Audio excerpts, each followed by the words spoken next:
I fell in love with the campus environment, how the students interacted, the faculty made me feel like this is someplace that actually cares about their students, and also just the environment up here, whether it's campus or the QNL in general, is just something that's amazing.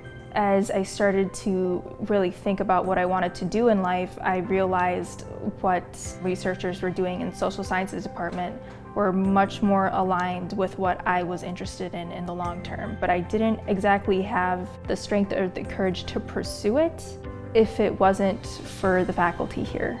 And so it gives you a lot of time to interact with the professors and actually learn from them, rather than just sitting in a class like maybe 3 times a week. You could actually reach out to them and ask them further questions or interact with them more. And so they're very excited to work with you.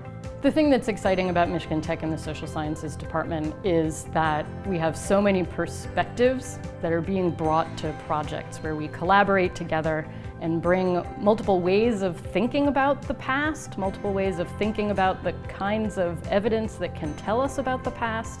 We also have so many opportunities for hands-on experiences here, to be in and a part of history, to actively be making it even. The degree program in the social sciences and history, more specifically, is very driven by what the student themselves wants to do.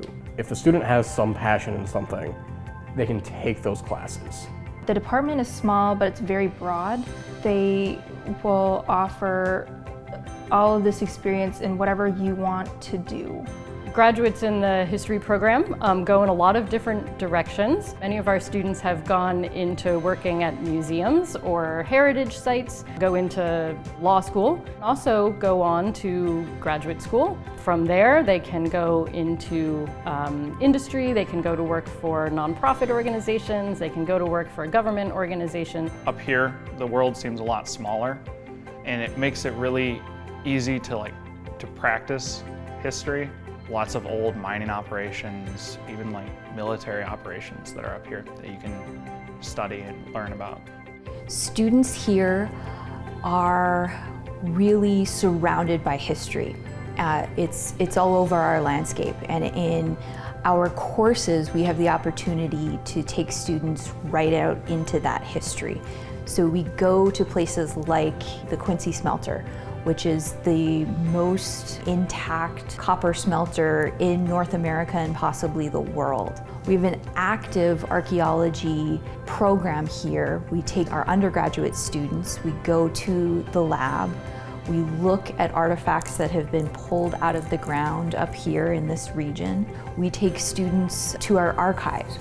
We have an incredible local archives about the history of the local area, and being active historians is really a way of life for our students up here.